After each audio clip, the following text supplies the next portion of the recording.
Praise the lord. ప్రియమైన సహోదరులందరికీ mirror of Christ తరపు నుంచి శుభాలు. ప్రియమైనటువంటి వాళ్ళారా, మీరందరూ బాగున్నారని విశ్వసిస్తూ ఉన్నాను. విన్న వాక్యాలను తప్పకుండా షేర్ చేయండి, పరిచర్యకు సహకరించండి. మరి ఈరోజు దేవుడు మనతో మాట్లాడుతున్న బలమైన మాటలను బట్టి బలపరచబడదాం. యెషయా గ్రంథము 54వ అధ్యాయము 10వ వచనము. పర్వతములు తొలగిపోయినను, మెట్టలు తత్తరిల్లినను, నా కృప నిన్ను వీడి పోదు.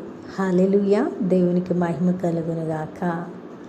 ఈరోజు ఏ పరిస్థితుల్లో ఉండి దిక్కుతోచక భయముతో భీతితో మరి సమాధానము లేని స్థితిలో ఉన్నావో ప్రియ దేవుని బిడ్డ, దేవుడు నీ స్థితి పరిస్థితి నీ హృదయ వేదన అంతా కూడా చూసి నిన్ను బలపరచడానికి ఇష్టపడి మాట్లాడుతున్న మాట ఏమిటి అంటే, ప్రియమైనటువంటి బిడ్డ, పర్వతాలు తొలగిపోయిన మెట్టలు తత్తరిల్లిన నా కృప నిన్ను విడిచిపోదు.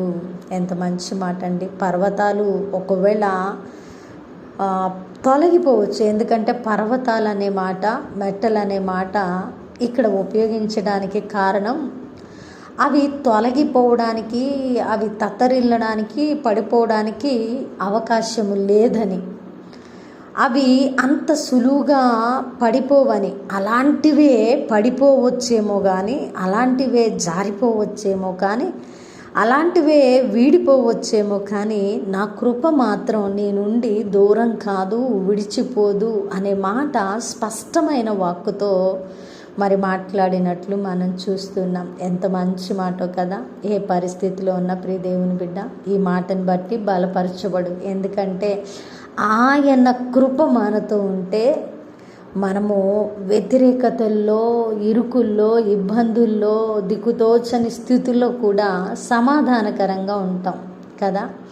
మన హృదయాలను సమాధానం ఏలుతుంది ఆయన కృప మనతో ఉండడాన్ని బట్టి. ఎప్పుడైతే సమాధాన పడతామో ఇరుకు పరిస్థితులు అప్పుడే తొలగకపోవచ్చు, కానీ ఆ ఇరుకులో విశాలత ఖచ్చితంగా దొరుకుతుంది దేవుని కృపను బట్టి, ప్రేమను బట్టి. మరి ఈరోజు ఈ మాటల ద్వారా ఆదరించబడ్డారని నమ్ముతున్నాను. మరి మెట్టలు తత్తరిల్లిన, పర్వతాలు తొలగిపోయినా కూడా దేవుని కృప నిన్ను విడవదు, ఎడబాయదు. గుర్తుపెట్టుకొని బలం కలిగి ధైర్యం తెచ్చుకొని దేవుని సన్నిధిలో దేవుని మాటను పట్టుకొని విశ్వాసంతో అడుగులు వేయి అద్భుతమైన కార్యాలను చూస్తావు. విన్నవాక్యం ఫలింపు కొరకు ప్రార్థన. పరిశుద్ధుడా, గొప్ప దేవుడా, సర్వోన్నతుడా, అద్భుతమైన వాక్కు ద్వారా మాతో మాట్లాడారు. అవును ప్రభా, పర్వతాలు తొలగినా, మెట్టలు తత్తరిల్లినా కూడా ప్రభా మీ కృప మమ్మల్ని విడిచిపోదని, అయా అట్టి కృప మాకు దయచేసి ఉన్నారని మాకు తెలియపరిచినందుకు వందనాలు. ఈరోజు ఈ మాటలను బట్టి ధైర్యం వచ్చింది ప్రభా, నీ కృప నాతో ఉంది చాలు అని ఎవరు నమ్మారో వారి పట్ల వాగ్దానాన్ని నెరవేర్చండి. అయా ప్రభు, ఈ పరిచర్యకు సహకరిస్తున్న వారిని దీవించండి, అనేకులను నడిపించండి. చేసిన ప్రార్థనకు దీవెన జవాబు ఇచ్చారని నమ్ముతూ ఈ ప్రార్థన నజరుడైన యేసుక్రీస్తు నామమున సమర్పించి అడిగి వేడుకుంటున్నాము తండ్రి, ఆమేన్. ప్రియమైన దేవుని బిడ్డలారా, విన్నారుగా వాక్యాన్ని తప్పకుండా షేర్ చేయండి, పరిచర్యకు సహకరిస్తారని విశ్వసిస్తున్నాం. దేవుని చిత్తమైతే మరలా కలుసుకుందాం. దేవుడు మేము దీవించును గాక. ఆమేన్.